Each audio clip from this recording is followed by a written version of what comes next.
일주일에 두세 번 달콤한 음료를 찾는 20대 여성. 주로 기분 전환을 위해 탄산이 들어간 단맛의 자몽이나 오렌지에이드를 마십니다. 좀 피곤하고 당 떨어진다 싶을 때 이렇게 상큼하면서 달달한 것들 먹고 있어요. 기분도 좀 나아지는 것 같아서. 강북삼성병원이 우울증이 없는 사람 8만 7천여 명을 약 6년간 추적 관찰했습니다. 가당 음료를 일주일에 한두 잔 마신 경우 우울증 위험이 26% 증가했습니다. 매주 서너 잔 마신 경우는 32% 높아졌습니다. 일주일에 1리터, 매주 5잔 이상 마신 경우에는 우울증 위험이 최대 45%까지 치솟았습니다. 가당 음료의 양에 비례해 우울증 위험이 높아지는 용량 반응 관계를 확인한 건 이번이 처음입니다. 연구팀은 다량의 설탕이나 과당을 우울증의 주범으로 지목했습니다. 가당 음료를 장기간 꾸준히 마시면 스트레스에 취약해진다는 겁니다. 일시적으로는 기분이 좋아질 수 있겠지만 장기적으로 됐을 때 정상적인 스트레스에 대한 우리 몸의 뇌신경계나 어떤 뇌신경 전달 물질의 분비 자체가 잘 안 되거나 교란되는 거죠. 결국은 오랜 시간이 지나면서 우울증으로 발현될 수 있다. 특히 가당 음료에 많이 노출되는 어린이와 청소년에게 더 각별한 주의가 필요합니다. 비만과 당뇨 등 성인병의 주요 원인 중 하나인 가당 음료. 무설탕 음료를 대신 마시는 게 신체적 건강은 물론 정신 건강에도 좋다는 게 입증됐습니다. KBS 뉴스 박광식입니다. 이 40대 여성은 최근 날씨가 쌀쌀해지면서 부쩍 만사가 귀찮고 무기력한 증상이 심해졌습니다. 처음엔 직장 생활에 몸이 지친 탓으로 여겼지만 우울감마저 심해져 병원을 찾았다 계절성 우울증 진단을 받았습니다. 좀 마음이 공허하고 모든 게 다 짜증나는, 사람들이 이렇게 해서 죽는구나 뭐 이런 생각도 할 정도로 갑작스럽게 우울감이 느껴지고. 계절성 우울증은 우울감과 무기력, 피로감 등의 증상이 특정 계절과 맞물려 나타나는 것으로 가을이나 겨울에 증상을 호소하는 사람이 많습니다. 보통 우울증은 식욕이 줄고 잠을 잘 못 자지만 계절성 우울증은 식욕이 왕성해져 탄수화물 섭취가 늘고 평소보다 잠이 많아진다는 특징이 있습니다. 기분을 조절하는 신경전달 물질이 일조량의 영향을 받아 계절성 우울증을 유발하는 것으로 분석됩니다. 일조량이 적고 해가 짧아지면 그만큼 햇빛을 많이 못 보기 때문에 멜라토닌 분비도 좀 더 떨어지는 걸로 되어 있어요. 멜라토닌 분비가 잘 안 되면 수면의 질이 떨어질 수가 있고 기분도 더 우울해지고 할 수가 있어요. 예방을 위해선 야외 활동으로 햇볕을 충분히 쬐고 필수 아미노산 함량이 높은 돼지고기나 엽산이 풍부한 녹색 채소류, 견과류를 섭취하는 것도 도움이 됩니다. 일상생활에 지장을 줄 정도로 증상이 심해진다면 전문적인 상담과 치료를 받아야 합니다. 코로나19 확산세가 이어지면서 노인들은 겨울나기가 더욱 힘들어졌습니다. 추운 날씨로 바깥 활동이 쉽지 않은 데다 경로당이나 노인복지관 등 자주 이용하던 시설들이 문을 닫으면서 외부 활동이 눈에 띄게 줄었기 때문인데요. 그렇다 보니 집에만 머무는 경우가 많아 스트레스와 무기력감, 우울감 등을 호소하는 사례가 늘고 있습니다. 거의 집에 있죠. 요새는 아주 한참 방에 있다가 보면은 텔레비도 보기 싫고 듣는 것도 싫고 막 답답해요. 되게 답답해요. 마음의 감기라고도 불리는 우울증은 나이에 상관없이 누구나 걸릴 수 있지만 노인의 경우 그 증세와 행동 패턴 등을 더욱 세심히 살펴볼 필요가 있는데요. 노인 우울증 환자들은 우울함을 말로 잘 표현하지 않는 데다 나이 탓으로 여기고 방치하는 경우가 많기 때문입니다. 노인분들은 원래 인지 기능이 조금씩 떨어지면서 의욕도 떨어지고 또 활력이 떨어지다 보니까 이것이 우울증의 증상인지 아니면 나이 드신 분들이 자연적으로 생기는 현상인지 구분하기가 어렵거든요. 그래서 우울증이 있는데도 불구하고 늦게 발견되거나 치료가 늦어지는 경우들이 종종 있습니다. 노인 우울증 환자는 심리적으로 우울감보단 불안하고 초조한 증상을 더 자주 느낍니다. 신체 특정 부위가 아프거나 식욕이 떨어지고 잠을 제대로 못 자는 등 증상이 질환처럼 나타나는 것도 특징인데요. 또 기억력, 판단력도 많이 떨어져 치매와 혼동되기도 합니다. 젊은 사람들은 우울증 하면 문자 그대로 슬픔, 감정 이런 증세들이 많이 나타나거든요. 근데 연세 드신 분들은 오히려 슬프다는 감정보다는 의욕이 없고 매사 귀찮고 또 화를 자주 내고 이런 것 때문에 주변 사람들이나 가족들이 보시기에 이건 우울증이 아니라 성격이 변했거나 짜증을 많이 내시는 거로 생각하는데 그게 우울증의 증상인 경우들이 꽤 많습니다. 노인의 경우 우울증이 왔을 때 젊은 사람보다 그 정도가 훨씬 심각할 수 있습니다. 심한 우울증은 극단적인 선택으로 이어지기도 하는데요. 2020년 65세 이상 노인 자살률은 10만 명당 41.7명. 매일 9명의 노인이 스스로 세상을 등지는 셈인데 OECD 평균의 2배가 넘는 수준입니다. 노인들 같은 경우에는 감염에서 가장 큰 취약계층으로 분류가 되고 있기 때문에 외출을 자제해야 된다거나 노인층들은 자신들이 쓸모가 없는 존재다 이런 생각을 하다 보니까 여러 가지 생활고와 함께 극단적인 선택을 하게 되는 것 같습니다. 노인 우울증이 의심된다면 적극적으로 병원을 방문해 우울증 검사를 하고 치료를 받는 게 가장 좋은 방법입니다. 최근엔 각 지자체에서 운영하고 있는 정신건강복지센터에서도 도움을 받을 수 있는데요. 전문 심리상담사가 상주하고 있어 지역 주민이라면 누구나 우울증 진단과 상담을 받을 수 있습니다.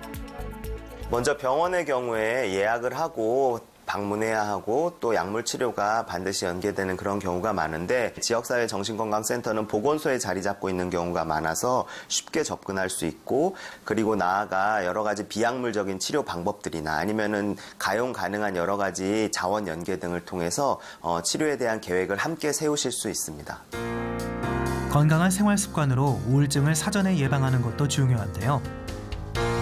짧은 산책이나 규칙적인 운동으로 햇볕을 쬐고 몸을 움직이면 체력을 키우는 건 물론 기분 전환에도 도움이 될 수 있습니다. 화초 가꾸기나 반려동물 키우기 등 생활 습관과 성격에 맞는 취미 활동도 도움이 되는데요. 또 낮 시간엔 누워있는 것을 피해 밤에 충분한 숙면을 하도록 하는 것도 우울감을 피하는 좋은 방법입니다. 국내에 첫 코로나 환자가 발생한 게 벌써 2년 전입니다. 백신이 개발됐고요. 먹는 치료제도 나왔습니다마는 코로나 상황은 여전합니다. 변이까지 등장을 했죠.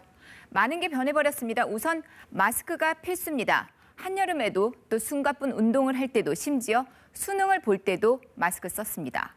사람들과 만나려고 해도 인원수 확인부터 먼저 해야 합니다. 이제는 백신 접종 여부까지 따져야 하죠.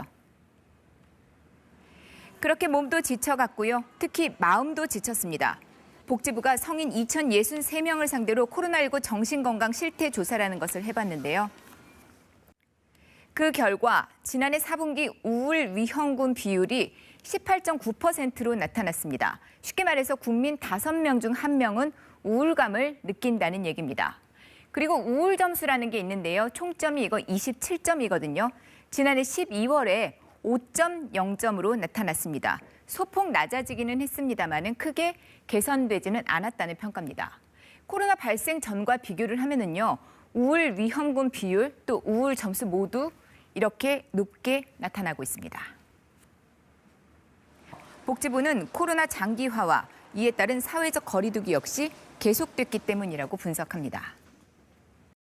신체 건강에도 영향을 미쳤습니다. 비만 유병률이 크게 높아졌거든요. 코로나 이전과 비교해서 남성은 6.2%포인트, 그리고 여성은 2.7%포인트 이렇게 각각 올랐습니다. 특히 30대 남성의 비만 유병률이 높거든요. 코로나 이전보다 무려 11.8%포인트가 높게 나타났습니다. 사회적 거리두기로 외부 활동이 줄었습니다. 운동도 제대로 못했죠. 식당에 가는 대신에 배달 음식 주문했습니다. 그게 고스란히 비만으로 이어졌다는 얘기겠죠. 청소년들은 어떨까요? 눈 뜨면은 일단 이 자가진단이라는 것부터 먼저 했고요. 등교 못할 때도 많았습니다. 이제 수업은 비대면 방식에 더 익숙해진 것 같습니다. 입학은 물론이고요. 졸업식도 비대면이 대세였습니다. 수학여행은 물론 축제도 운동회도 모릅니다. 그렇게 2년이 흘렀습니다. 그 사이 학생들의 정신 건강도 위협받게 됐다는데요. 운동을 많이 못 갔거든요. 그래서 약간 옛날보다 짜증이 더 많아지고 조금 답답했던 것 같아요. 집에 있는 시간이 늘면서 갈등이 쌓였고요. 전염병과 백신에 대한 걱정이 과도해지는 경우도 있다죠. 우울한 생각이 사로잡히는 게 문제거든요. 너무 지나치게 외부의 그런 상황을 이제 두렵게 생각하는 거죠. 그래가지고 외부 나가는 걸 차단하고 집에만 있으면은 그 생각에 자꾸 휩싸여요. 교육부가 지난해 학생 173만 명을 검사했거든요. 정서와 행동 특성을 확인했더니 정신건강 관리가 필요한 관심군이 8만 명에 달했습니다. 학생 10만 명당 극단적 선택을 한 경우도 코로나 이전인 2019년에 2.5명에서 지난해에는 3.6명으로 늘었습니다. 그래서 정신건강 고위험군 학생에게 신체와 정신치료비를 각각 최대 300만 원 지원하기로 했습니다. 정부는 또 정신건강이 위기인 학생들을 위해 24시간 비대면 상담 서비스도 제공한다고 밝혔는데요. 한편 백신 접종 뒤 중증 이상 반응이 나타난 학생들에 대한 지원도 강화됩니다. 인과성 부족으로 국가 보상을 받지 못한 경우에 최대 500만 원까지 의료비를 지원하겠다는 건데요. 그 시행기간 다음 달부터 내년 5월 말까지입니다. 교육부는 코로나19 확산과 의료비 지원 요청 상황 등을 살펴본 뒤에 연장 여부를 검토하겠다고 밝혔습니다. KBS 뉴스 정지주입니다. 네, 건강 톡톡 시간입니다. 탄수화물이나 고기를 먹을 때 당장엔 만족스럽고 기분이 좋다가 시간이 좀 지나면 후회하는 분들 계실 텐데요. 이런 식습관을 지속하면 우울증의 위험이 높아진다는 연구 결과가 나왔습니다. 네, 우리가 평소 먹는 음식이 우리의 신체뿐 아니라 정신 건강에도 영향을 미친다는 얘기인데 오늘 박광식 의학 전문 기자와 함께 자세히 알아보겠습니다. 박 기자, 보통 탄수화물 먹고 나면 기분 진짜 좋아지잖아요. 네, 그렇습니다. 이 사탕이나 초콜릿 같은 달달한 식품을 먹게 되면요, 금세 기분이 좋아지는 걸 경험해 본 적 있으실 겁니다. 네. 또 배고플 때 흰 쌀밥이나 라면, 또 국수 등을 후딱 먹고 이 배부른 느낌이 들면서 또 마음이 편안해진 적도 있을 겁니다. 또 육류도 마찬가지입니다. 모처럼 고기라도 굽는 날이면 괜스레 고기 한 점에 기분이 좋아지기도 합니다. 하지만 오늘 소개해드릴 내용은요, 우리의 상식을 뒤집는 연구 결과입니다. 탄수화물과 육류의 과도한 섭취가 오히려 정신건강에 해롭다는 이야기입니다. 예. 구체적으로 어떤 음식들이 영향을 끼쳤는지 궁금한데요. 예, 실제로 가천대 연구팀이요, 40, 50대 성인 3,388명을 대상으로 식이 패턴과 우울증 여부를 비교 분석했습니다. 먼저 전체 대상자 중 13%에 해당하는 448명이 우울증으로 앓고 있는 것으로 나타났습니다. 그렇다면 연구팀은 어떤 식의 패턴을 갖고 있는 사람들이 우울증에 취약한지 식단을 분석했습니다.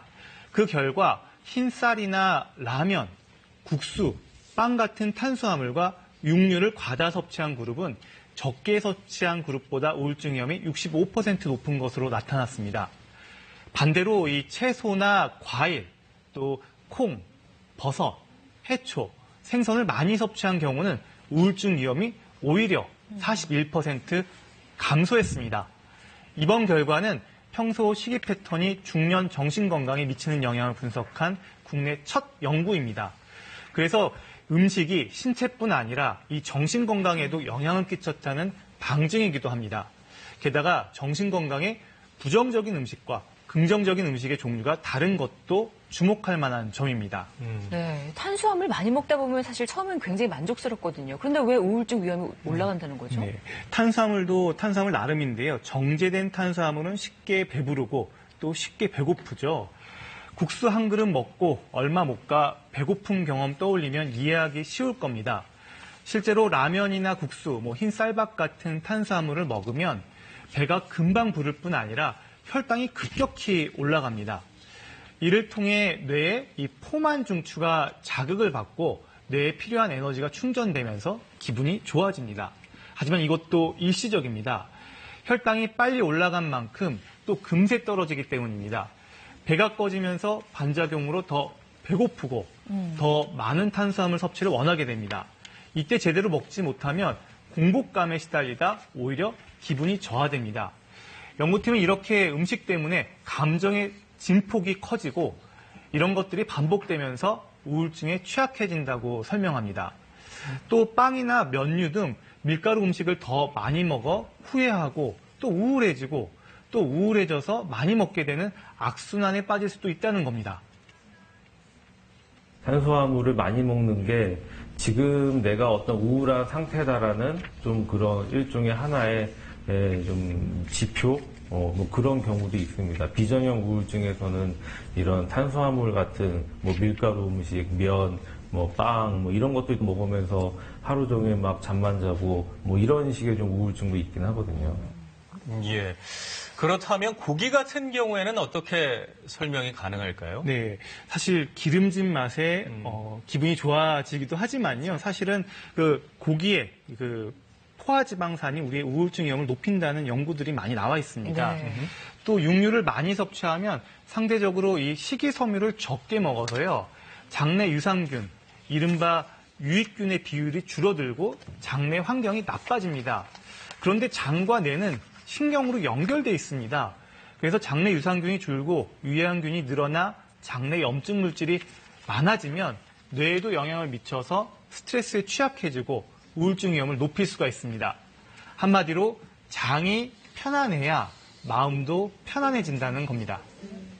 최근에는 이런 우울증 이야기를 할 때 브레인에서의 염증, 신경세포의 염증을 억제해주는 것이 우울증의 완화나 우울증 발생에 영향을 준다라는 이야기가 있거든요. 그렇게 되면 이제 뭐 장에서 일어나는 그런 염증 반응들을 줄인다면 뇌에서의 염증 반응도 줄일 수 있을 가능성이 크기 때문에 우울증 감소에도 도움이 되지 않을까.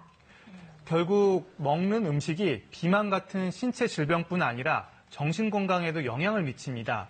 따라서 탄수화물과 육류는 적당히 균형 있게 먹고요. 식이섬유 섭취를 늘리는 방향으로 식습관을 개선하는 게 기분을 좋게 하는 지름길입니다. 네, 오늘 평소 먹는 음식이 우리 정신 건강에 어떤 영향을 미치는지 알아봤네요. 고맙습니다.